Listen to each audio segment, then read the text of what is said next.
Hello everyone, आप सभी का स्वागत है हमारे चैनल बी एक्सपर्टी पर। आज जो हम पढ़ने जा रहे हैं application of pair of linear equation two variables. इसका क्या मतलब है? हमने pair of linear equation two variables पढ़ा, बट उसका यूज क्या है डेली लाइफ में। तो डेली लाइफ में जो भी कुछ हम पढ़ते हैं उसका डेली लाइफ में पर्पस होना चाहिए पढ़ने का। तो pair of linear equation two variables का पर्पस होता है हम डेली लाइफ में इसका यूज कैसे करेंगे। तो इस लेक्चर के माध्यम से वो आपको हम समझाने की कोशिश करेंगे, ठीक है। तो विदाउट टाइम वेस्टिंग किए चलिए आज का जो सेशन है वो शुरू करते हैं। तो सबसे पहला क्वेश्चन नहीं है डेली लाइफ के बेसिस पे। पहला क्वेश्चन है the ages of two friends Ani and Biju differ by 3 years। Ani's father's Dharam is twice as old as Ani and Biju is twice as old as his sister Kathy. The ages of Kathy and धर्म differ by 30 years। Find the ages of Ani and Biju. इस type के question जब भी रहे तो आपको question का जो लास्ट लाइन है उसी में आपका क्या हमको मानना पड़ेगा वो छुपा रहता है, ठीक है। जो लास्ट लाइन है, ठीक है, हमेशा अक्सर आपको ये देखने को मिल जाएगा, ठीक है। ऐसा हार्ड एंड फास्ट रूल नहीं है कि आपको लास्ट में ही देखने को ऐसा मिल जाएगा उसी को मानेंगे, ठीक है। ऐसा कुछ नहीं, लेकिन आपको अक्सर ऐसा देखने को मिल जाएगा कि जो लास्ट क्वेश्चन का जो लाइन रहेगा उसी को वो तुमको निकालना पड़ेगा, ठीक है। तो उस अनुसार हम मानेंगे। तो मानते हैं लेट लेट इसकी सॉल्यूशन की हम बात करते हैं, ठीक है। Let present ages of Ani and Biju are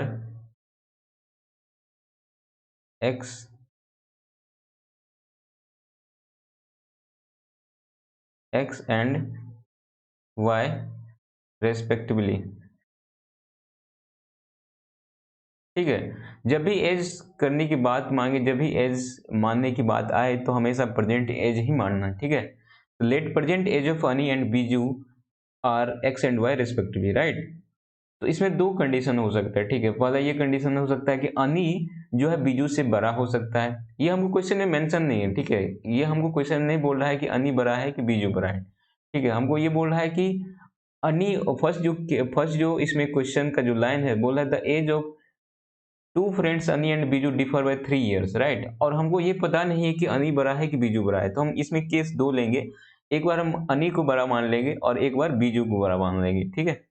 तो फर्स्ट केस हम लेते हैं, केस फर्स्ट।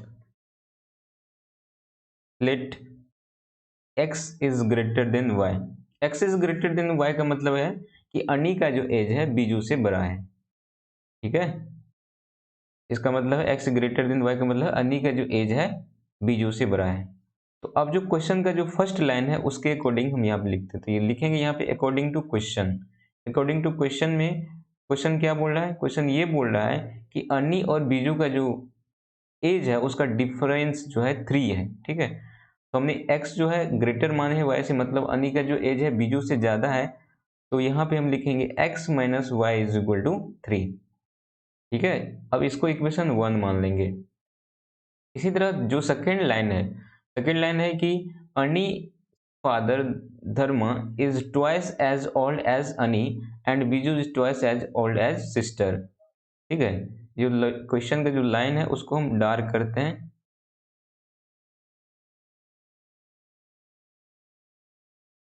क्वेश्चन में ही छुपा है सब कुछ, ठीक है। क्वेश्चन को बढ़िया से पढ़ेंगे।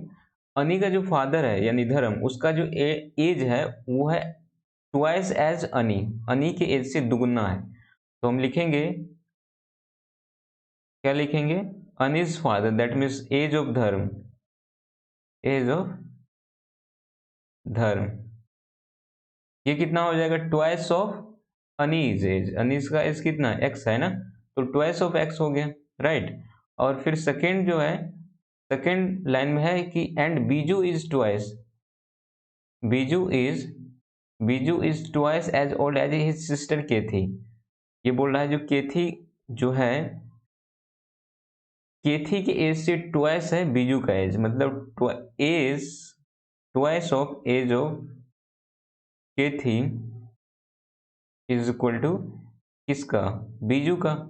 बीजू का एज है, बीजू का मतलब y, twice of age of Kathy is equal to y, that means Biju का एज, राइट। तो अब इसको ढंग से लिख देते हैं। मीन्स ये हो गया कि एज ऑफ के थी क्या हो जाएगा, एज ऑफ के थी, एज ऑफ के थी हो जाएगा वाई अपॉन टू, होगा कि नहीं। तो एज ऑफ धर्म 2x हो गया, एज ऑफ के थी y/2 हो गया। अब फिर हम अकॉर्डिंग टू क्वेश्चन चलते हैं। अब आगे फिर पढ़ो, बोला the age of Kathy and धर्म डिफर बाय 30 ईयर्स।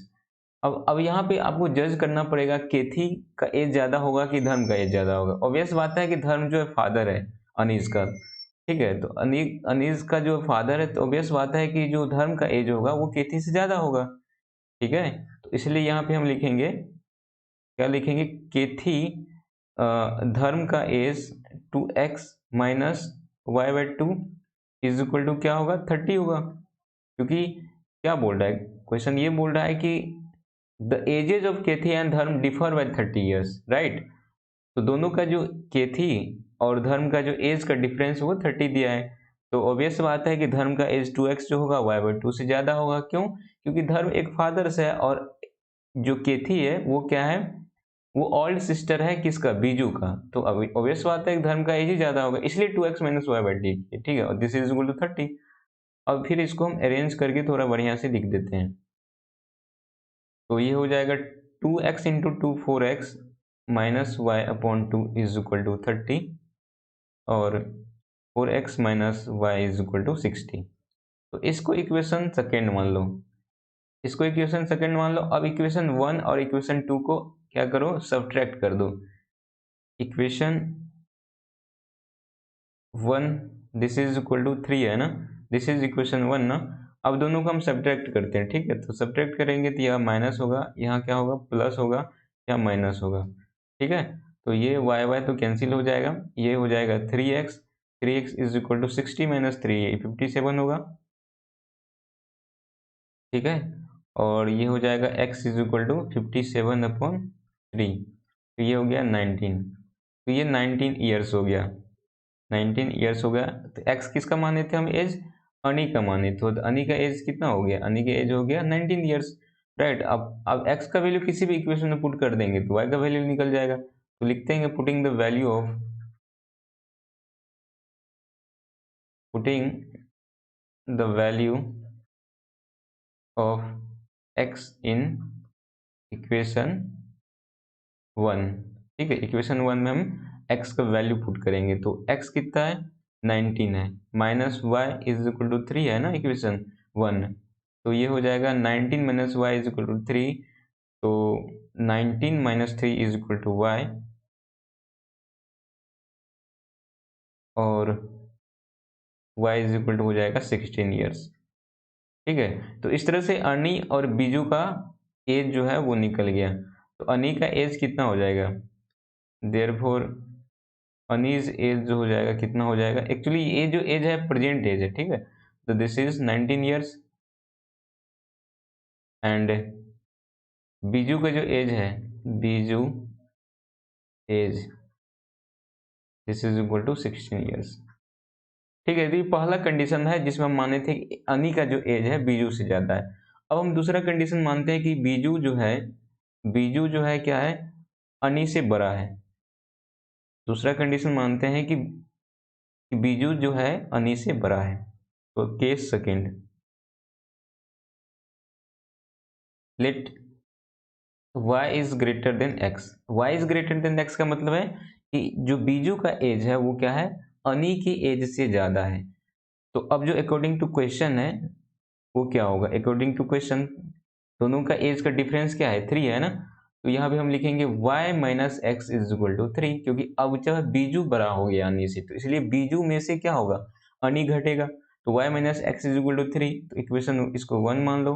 और दूसरा जो कंडीशन है वो दूसरा कंडीशन क्या है, दूसरा जो कंडीशन ये है ना, जो धर्म एज ऑफ केथी एंड धर्म डिफर बाय 30 ईयर्स। दोनों का जो एज, केथी और धर्म का जो एज का डिफरेंस वो क्या है, 30 है। तो ऑब्वियस बात है यहाँ भी क्या होगा, धर्म बड़ा होगा ना केथी से। तो यहाँ धर्म का जो एज होगा उसमें से केथी का ईयर्स घटाएंगे और वो 30 दिया हुआ है। तो ये है क्या, ये है 2x minus y by 2 is equal to कितना 30 है कि नहीं। और इसको फिर अरेंज करके लिखते हैं 4x minus y is equal to 60, right. ये इक्वेशन 2 हो गया। अब इक्वेशन 1 और इक्वेशन 2 को हम क्या करते हैं, ऐड कर देते हैं। तो y minus x is equal to क्या है, 3 है, इक्वेशन 1 है ये। अब दोनों को हम ऐड कर देते हैं। तो दोनों को ऐड करने से क्या होगा कि y प्लस में है माइनस वाई, ये कैंसिल आउट हो जाएगा, 4x माइनस एक्स ये 3x हो जाएगा। दिस इज इक्वल टू कितना हो जाएगा, दोनों को ऐड करेंगे 63।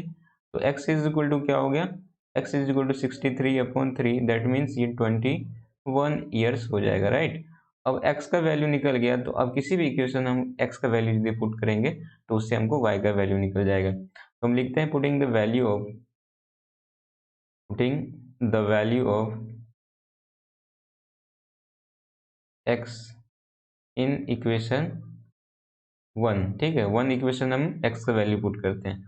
तो y माइनस एक्स, एक्स कितना 21, दिस इज 3, राइट। तो y इज इक्वल टू क्या हो जाएगा, 3 प्लस 21 दैट इज 24।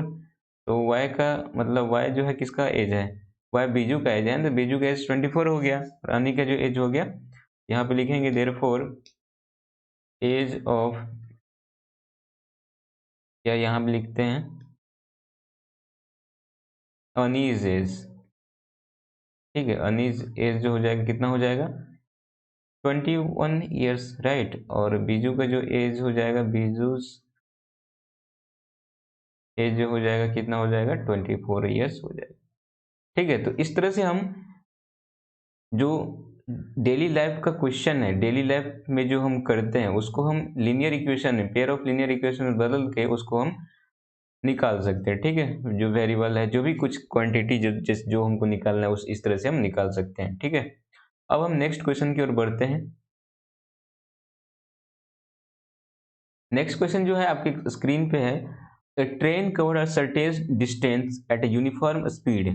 कोई ट्रेन है जो क्या करे, सर्टेन डिस्टेंस जो है यूनिफॉर्म स्पीड से चल रहा है, ठीक है। उसके बाद आगे क्वेश्चन है, if the train would have been 10 kilometre faster, if it would have taken 2 hours less than the scheduled time, and if the train were slower by 10 kilometre per hour, it would have taken 3 hours more than the scheduled time, find the distance covered by train. ठीक है, तो इसमें क्या बोल रहा है कि पहला जो क्वेश्चन का लाइन है वो ये है कि ट्रेन जो है सर्टेन डिस्टेंस कवर कर रहा है यूनिफॉर्म स्पीड, ठीक है, इतना तो समझ आ गया।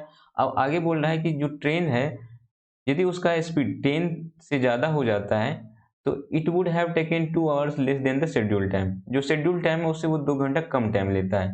फिर सेकंड कंडीशन है कि if train were slower by 10 kilometre per hour, यदि स्लो हो जाता है 10 किलोमीटर पर आवर से तो ये 3 आवर्स ज़्यादा टाइम लेता है शेड्यूल टाइम से। तो तुमको निकालना है find the distance covered by the train, ठीक है। तो इसमें अननोन क्या क्या है, मतलब आपको क्वेश्चन की लाइन से ही आइडिया हो जाना चाहिए कि हमको क्या मानना पड़ेगा। तो आपको यहाँ पे यूनिफॉर्म स्पीड एक मानना पड़ेगा, ठीक है, और एक जो है डिस्टेंस को मानना पड़ेगा। तो यहाँ पे हम लिखते हैं सॉल्यूशन में, let let uniform speed of train is x kilometre per hour. हमने क्या मान ली, यूनिफॉर्म स्पीड जो है ट्रेन का वो x किलोमीटर है, ठीक है। और डिस्टेंस जो है उसको मान लेते हैं y, एंड डिस्टेंस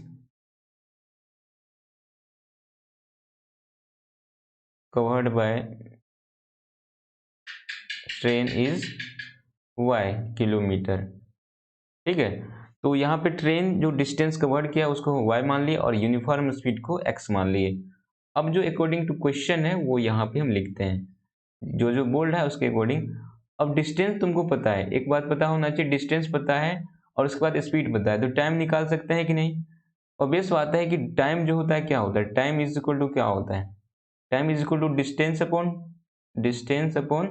स्पीड, होता है कि नहीं, डिस्टेंस अपॉन स्पीड होता है कि नहीं। तो यहाँ पे टाइम जो होगा वो क्या हो जाएगा, यहाँ पे टाइम जो होगा क्या होगा, उसको मान लो हम t से रिप्रेजेंट करें, t is equal to distance क्या है y अपॉन x जो है स्पीड है, तो y अपॉन x हो गया, ये क्या हो गया t हो गया, मतलब टाइम हो गया, राइट। ये t is equal to y upon x, ये शेड्यूल टाइम हो गया, ये क्या हो गया शेड्यूल टाइम हो गया। ये है शेड्यूल टाइम, ये शेड्यूल टाइम हो गया। मतलब x किलोमीटर पर आवर की स्पीड से चल रहा है, डिस्टेंस y है, तो उसको टाइम जो लगेगा कवर करने में वो लगेगा y/x, तो मतलब वो शेड्यूल टाइम है, राइट। अब अकॉर्डिंग टू क्वेश्चन चलते हैं। According to question, according to question में पहला लाइन जो क्वेश्चन का वो बोल रहा है, if the train would have 10 kilometre per our faster, यदि 10 किलोमीटर आवर से ज़्यादा स्पीड हो जाता है, जो उसका जो एक्चुअल जो यूनिफॉर्म स्पीड है उससे यदि 10 किलोमीटर ज़्यादा हो जाता है, तो ये 2 घंटा कम टाइम लेता है शेड्यूल टाइम से। तो यहाँ पे लिखेंगे, क्या लिखेंगे, एक्स प्लस 10 हो गया क्या, उसका स्पीड हो गया, मतलब एक्स तो यूनिफॉर्म स्पीड है, उसमें 10 किलोमीटर पर आवर जो स्पीड है वो बढ़ गया, मतलब फास्टर हो गया, तो एक्स प्लस 10 हो गया, ठीक है। ये स्पीड हो गया ना, किलोमीटर पर आवर। और ये जो टाइम लेता है, क्या लेता है, टाइम लेता है 2 घंटा कम टाइम लेता है। जब ये स्पीड ये रहा तो टाइम जो लेता है वो क्या लेता है, y/x में कम 2 होगा, मतलब ये y/x ये टाइम हो गया, उसमें से 2 घंटा कम करेंगे, ठीक है, तो ये आवर्स होगा, ठीक है, y/x-2, जो एक्चुअल टाइम है y/x है, शेड्यूल टाइम, उसमें से 2 घंटा कम टाइम ले रहा है जब 10 किलोमीटर पर आवर उसका स्पीड बढ़ जाता है, ठीक है।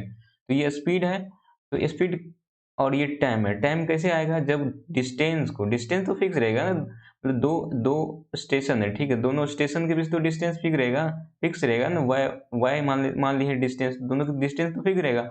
चेंज क्या होगा, स्पीड और टाइम चेंज होगा, ठीक है।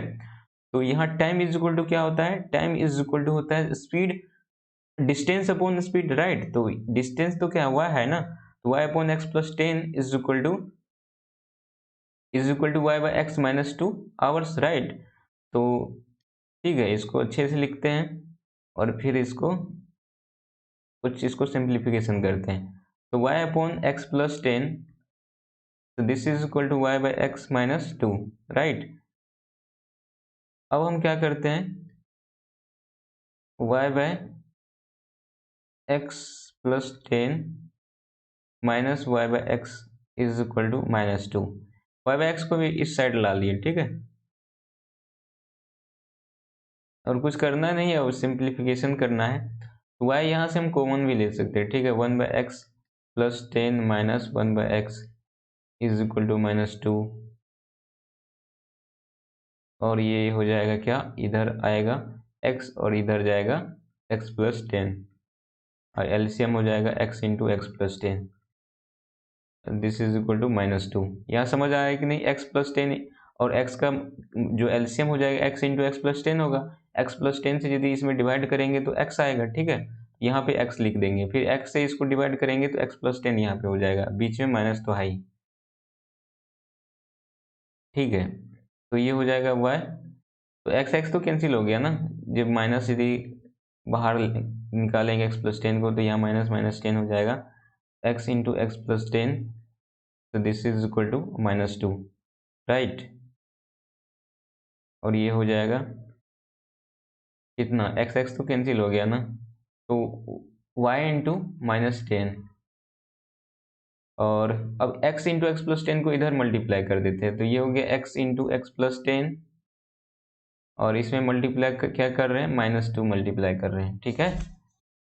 तो ये हो जाएगा क्या, माइनस माइनस इधर तुम हटा सकते हैं माइनस को, तो ये 10y हो गया, 10y इज इक्वल टू कितना हो गया, 2 से मल्टीप्लाई करेंगे और x से भी इसको, तो x² मतलब 2x² हो जाएगा, x इंटू 10x इंटू 2, तो ये 20x हो जाएगा। मतलब ये हो गया कि 10y इज इक्वल टू क्या हो गया, और एक साइड भी ला सकते हैं ना, तो ला देते हैं एक side, 2x² plus 20x minus 10y is equal to 0। अब इसको इक्वेशन 1 मान लो, ठीक है। अब दूसरा कंडीशन है, उस कंडीशन के अकॉर्डिंग अब क्वेश्चन को हम लिखते हैं। अब दूसरा जो कंडीशन है, बोल रहा है कि if it would have taken 3 hours more than schedule time, कब, जब train slower then 10 kilometre per our, जब स्लो हो जाता है 10 किलोमीटर पर आवर से, तो कितना टाइम लेता है, वो 3 आवर्स लेता है टाइम, ठीक है। तो फिर यहाँ पे अगेन लिखेंगे, again according to question, according to question क्या हो जाता है, जब स्पीड जो है जब स्पीड जो है 10 किलोमीटर पर आवर से कम जाता है तो उस केस में जो टाइम होता है, टाइम जो है schedule time y upon x है, उसमें 3 घंटा वो ज़्यादा टाइम ले लेता है, ठीक है। वाई अपॉन एक्स माइनस 10 ये क्या हो गया, ये टाइम निकल गया, ठीक है। और वाई अपॉन एक्स तो एक्चुअल टाइम शेड्यूल टाइम है, उसमें 3 घंटा ज़्यादा ले रहा है। जो क्वेश्चन बोल रहा है उसके अकॉर्डिंग बस लिखना है, ठीक है, कुछ करना नहीं है। अब बस इसको सिंप्लीफाई कर देना है थोड़ा। तो ये हो जाएगा क्या, y अपॉन एक्स माइनस 10 है, ठीक है। और ये हो जाएगा माइनस y अपॉन एक्स, इसको y बाई एक्स को इस साइड ला लिए तो ये 3 हो गया। और फिर हम लिखते हैं, अब यहाँ y कॉमन ले लो तो ये हो गया y upon 1 upon x minus 10 minus 1 by x, this is 3, right. तो ये हो जाएगा कितना, ये हो जाएगा x minus 10 upon x minus 10 into x, ठीक है। दोनों का x माइनस 10 एक्स का LCM x minus 10 into x हो गया, दिस इज 3, राइट। और ये हो गया x x तो कैंसिल हो जाएगा, x minus x minus plus 10 upon x minus 10 into x, this is 3। तो x x तो कैंसिल हो गया,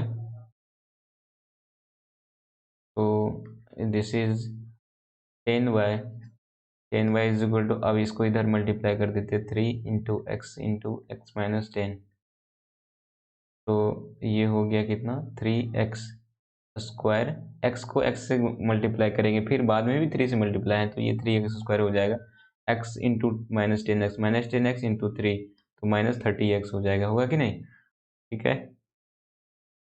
तो ये हो गया।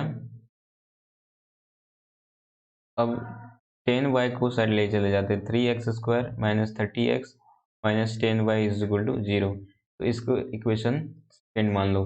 और इक्वेशन ये सेकेंड हो गया, ठीक है। और इक्वेशन वन जो है क्या है, इक्वेशन वन है कि 2x plus 20x minus 10y is equal to 0, 2x plus 20x,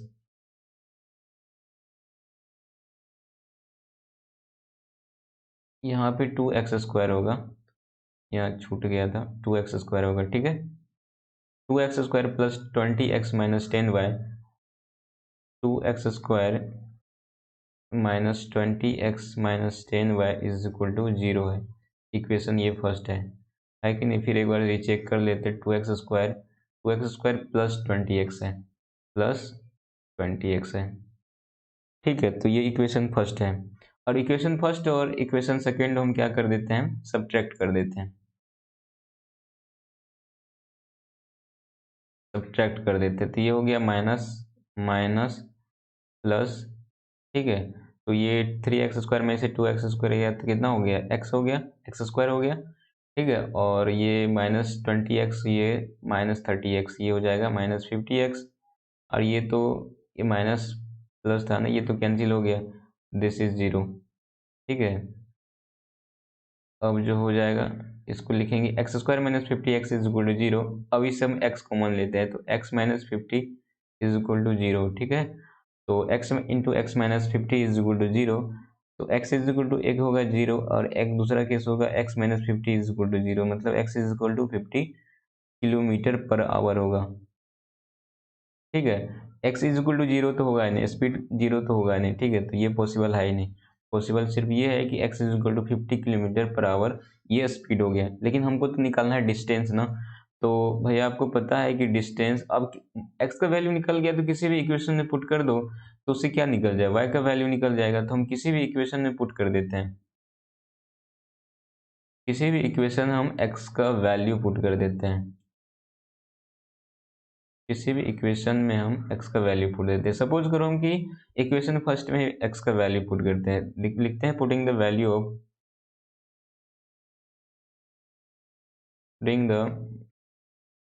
value of x in first equation, in equation first, right. तो ये हो जाएगा कितना, 2x का स्क्वायर, 50 का square plus 20x minus x की जगह यहाँ पे देंगे 50 into 50 minus 10y is equal to 0, right. तो ये कितना हो जाएगा, ये हो जाएगा एक्चुअली, ये 10y को उस साइड ले जाएंगे तो 10y इज इक्वल टू कितना हो गया 50। 50 जो है कॉमन ले लेते हैं, ठीक है, तो ये 2 इंटू 50 हो जाएगा अंदर में, और प्लस 20 यहाँ पे हो जाएगा। समझ पा रहे हो कि नहीं, यहाँ 50 जो है यहाँ कॉमन ले ली, 50 कॉमन लेने के बाद एक 50 रहेगा अंदर ना, 2 इंटू 50 हो गया, यहाँ से 50 लिए तो 20 हुआ, और 10y को उस साइड ले गए थे तो ये हो गया 50, ये 100 प्लस 20। तो सिंप्लीफिकेशन के लिए सम कर रहे हैं, ऐसा कोई नहीं, तुम यहाँ डायरेक्ट स्क्वायर कर भी कर सकता है, लेकिन इसमें थोड़ा लेंदी होगा, स्क्वायर करना पड़ेगा। तो 100 स्क्वायर करना है वैसे आसानी है, 50 का स्क्वायर कितना हो जाएगा 2500 हो जाएगा, तो ये हो गया 100। वैसे यहाँ से हटा दो ना, जीरो एक तो मतलब कट ही जाएगा, 5 हो जाएगा, तो y इज इक्वल टू सीधे अब मल्टीप्लाई कर देंगे, यानी मतलब 5 गुना कितना हो जाएगा 120, तो ये कितना हो गया 600, 600 किलोमीटर हो जाएगा, ठीक है। तो y का जो वैल्यू हो गया कितना हो गया, y is equal to 600 kilometre. y को हम क्या माने थे, डिस्टेंस ना, तो यहाँ पे लिखते हैं सो डिस्टेंस, so therefore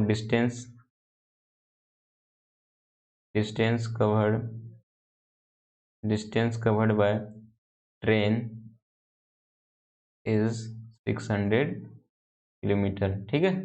ये हो गया, इस तरह से आप इस तरह टाइप की प्रॉब्लम को सॉल्व कर सकते हैं। आइए नेक्स्ट जो प्रॉब्लम है उसको देखते हैं, ठीक है। नेक्स्ट प्रॉब्लम ये है कि draw the graph of equation 5x - y is equal to 5 and 3x - y is equal to 3, determine the coordinate of the vertices of the triangle formed by these lines and the y axis. आपको क्या बोल रहा है कि graph पे इसको plot करना है, जो भी आपको लीनियर इक्वेशन यहाँ पे दिया है, पेयर ऑफ लीनियर इक्वेशन जो दिया है उसको आपको ग्राफ पे प्लॉट करना है। आगे जो क्वेश्चन बोला है determine the coordinate of the vertices of triangle formed by these lines and y axis, ये दो लाइंस और y एक्सिस के द्वारा जो ट्रायंगल फॉर्म हो रहा है उसका तुम वर्टिसेस भी निकालो, ठीक है। तो हम क्वेश्चन सॉल्व करते हैं, सॉल्यूशन इसका लिखते हैं।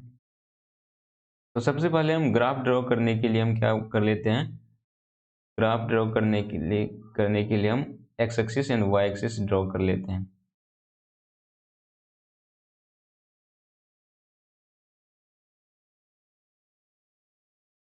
ठीक है,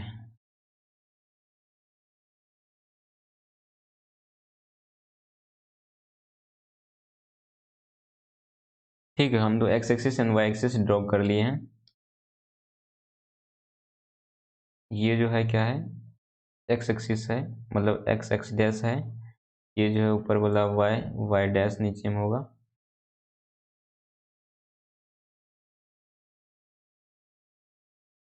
ठीक है। ये जो नीचे होगा, ये जो होगा क्या होगा, वाई डैश होगा, ऊपर जो होगा वाई होगा, ठीक है, नीचे वाई डैश होगा, ऊपर वाई होगा, और ये जो फिक्स पॉइंट है वो क्या है, ओरिजिन है ना, 0 0, ठीक है। इसको थोड़ा और बढ़ा लेते हैं, तो थोड़ा और बढ़ा लेते हैं,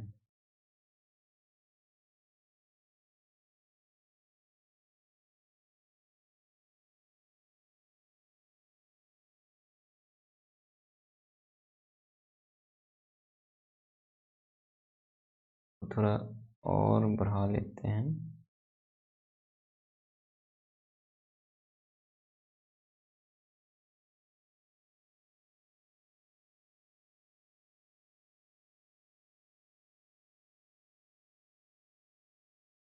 ठीक है। तो ये क्या होगा, वाई डैश होगा, right.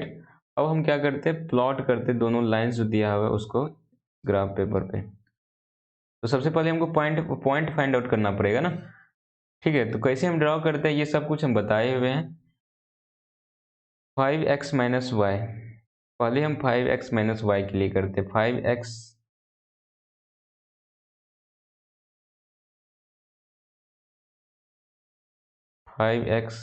- y is equal to कितना है, 5 है, right. 5x - y is equal to 5 है, तो हम x और y का अपने मन से वैल्यू लेते हैं, टेबल बनाते हैं x और y का।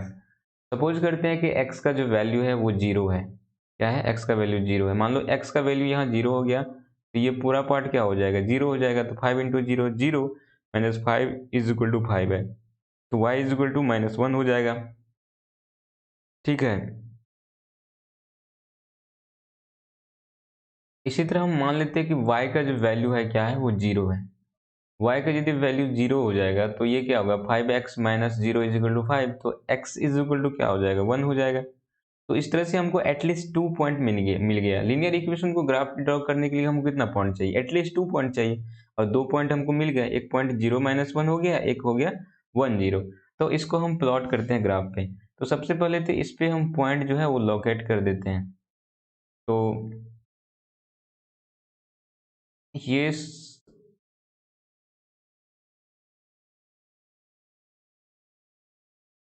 ये जो पॉइंट है, पहला 1 है, 2 है, 3 है, 4 है, 5 है, 6 है। इधर भी पॉइंट हम प्लॉट कर देते हैं, -1 है, -2 है, -3 है, -4 है, -5 है। ठीक है, ऊपर 1 होगा, सॉरी यहाँ नहीं होगा, यहाँ होगा। ये हो गया 2, ये 3, ये 4, और नीचे भी क्या होगा, -1 होगा, -2 होगा,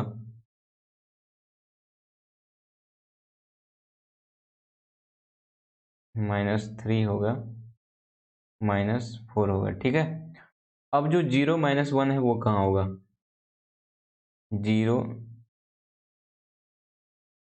0 - 1, 0 - 1 करने का मतलब x0 है, y -1 है, दैट मीन्स ये y एक्सिस पे आपको देखने को मिलेगा। और ये पॉइंट होगा, ये जो पॉइंट होगा क्या होगा, ये होगा 0 - 1, राइट। और दूसरा पॉइंट है 1 0, 1 0 कहाँ भैया मिलेगा, एक्सिस में है और y 0 है, ऑब्वियस बात है x एक्सिस पे आपको वो पॉइंट देखने को मिलेगा। वो पॉइंट जो होगा ये होगा, ये होगा कितना, 1 0 होगा। अब 1 0 और 0 - 1 को मिला दो, वही जो लाइन है वो उसका वो ग्राफ हो जाएगा जो इक्वेशन दिया है।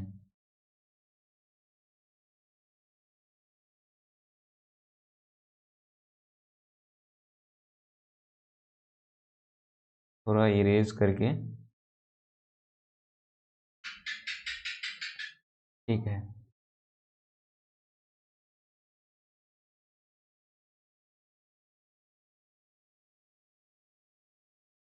ये कैसे हो रहा है, लाइन सेलेक्ट करते हैं।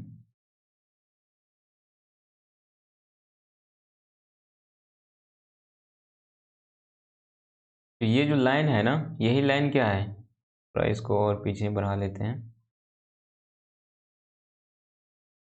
ये जो लाइन है किसका इक्वेशन, ये जो जो लाइन ड्रॉ हुआ है वो किसका हो जाएगा, 5x - y = 5 का ये लाइन है। जो इक्वेशन है 5x - y = 5, उसका ये क्या है, उसी का तो ये लाइन है ना, उसी का ये मतलब उसी को ये रिप्रेजेंट करे। जो लाइन है किसको रिप्रेजेंट करे, 5x - 5 y = 5 को, राइट। क्योंकि दो पॉइंट मिला है, उसको मिलाने से ये हमको लाइन मिल गया। ठीक है, अब दूसरा जो इक्वेशन दिया है उसको फिर हम प्लॉट करते हैं ग्राफ पे। दूसरा इक्वेशन क्या है, 3x - y = 3। तो इसके लिए भी हम क्या करते हैं, 3x - y = 3 दिया है, तो यहाँ भी हम x और y अपने मन से लेते हैं। x का वैल्यू सपोज करो कि है, x का वैल्यू मान लो कि ये 0 है। x का जब वैल्यू 0 होगा तो बताओ, x का ये 0 यदि हो जाएगा तो होल 0 हो जाएगा, तो -y = 3 मतलब ये -3 हो जाएगा। ठीक है, मान लो कि y का जो वैल्यू 0 है, जब y का यदि वैल्यू 0 होगा, 3x - 0 = 3, तो मतलब x का जो वैल्यू हो जाएगा 1 हो जाएगा। ठीक है, तो मतलब आपको दो पॉइंट मिल गया, 0 - 3 एंड 1 0। तो अब उसको हम क्या करेंगे, ग्राफ पेपर पे प्लॉट कर देंगे, फिर उसको मिला देंगे, जो इक्वेशन दिया है उसको वो रिप्रेजेंट कर देगा। समझ पा रहे हो कि नहीं। तो 0 - 3 भैया, x 0 है, y -3, ये कहाँ मिलेगा आपको, x y एक्सिस पे ना, क्योंकि x तो 0 है, y -3 है, तो कहाँ ये मिलेगा, ये जो पॉइंट होगा यही क्या होगा, ये जो पॉइंट होगा, ये जो पॉइंट होगा किसको ये रिप्रेजेंट कर रहा है, 0 - 3 को। ठीक है, और 1 0, 1 0 कहाँ मिलेगा भैया, ये 1 0 आपको x एक्सिस पे मिलेगा, क्योंकि x y तो 0 है ना, x तो है, तो ये जो पॉइंट है ना, यही पॉइंट क्या है, 1 0। ठीक है, 1 0 पहले से लिखा हुआ है। अब हम क्या करते हैं, 0 -3 और 1 0 को मिला देते हैं। ठीक है, अब हम क्या करते हैं,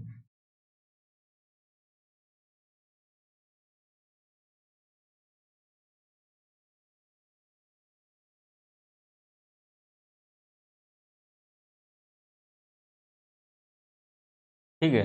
तो ये जो ग्रीन कलर का जो लाइन है ये किसको रिप्रेजेंट कर रहा है, ये रिप्रेजेंट कर रहा है, ये किसको रिप्रेजेंट कर रहा है,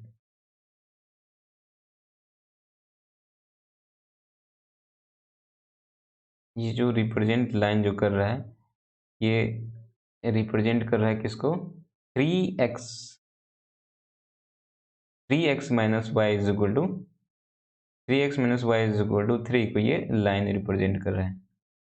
ठीक है, तो दोनों लाइन को हम क्या कर दिए, ग्राफ पे प्लॉट कर दिए। ठीक है, अब इसको एक ट्रायंगल मिल रहा है कि नहीं, एक ट्रायंगल आपको यहाँ पे दिख रहा है, बोल रहा है, अब क्वेश्चन में आगे पढ़ो, क्वेश्चन क्या बोल रहा है, डिटरमाइन, अब इसको तो हम ग्राफ पे प्लॉट कर दे, determine the coordinate of this vertices of triangle formed by the this lines and Y axis, दोनों लाइन तो हो गया, और वाई एक्सिस एक इसका क्या हो गया, वाई एक्सिस, और दोनों लाइंस के द्वारा जो ट्रायंगल फॉर्म हो रहा है वो ट्रायंगल कौन सा, ये ट्रायंगल है ना,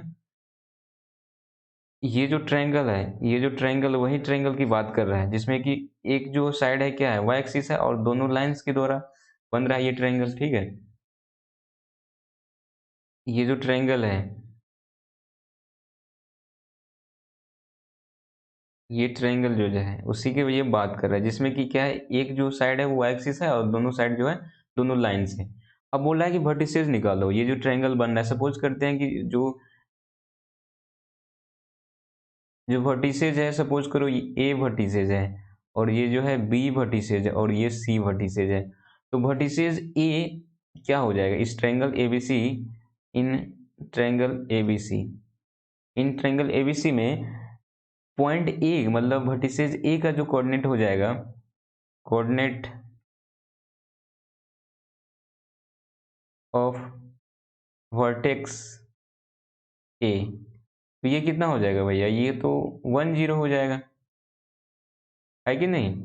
और इसी तरह coordinate of vertex B, B का वर्टेक्स कितना हो जाएगा भैया, वर्टेक्स बी का जो कोऑर्डिनेट हो जाएगा 0 -1, 0 -1, राइट। इसी तरह कोऑर्डिनेट ऑफ वर्टिसेज वर्टेक्स सी, तो सी का कोऑर्डिनेट कितना हो जाएगा, 0 -3, 0 -3, राइट। तो इस तरह से आप इस टाइप की प्रॉब्लम को जो डेली लाइफ पे बनता है उसको सॉल्व कर सकते हैं। ठीक है, तो इस सेशन को यहीं तक रखते हैं, मिलते हैं नेक्स्ट सेशन में, तब तक के लिए धन्यवाद, बाय बाय।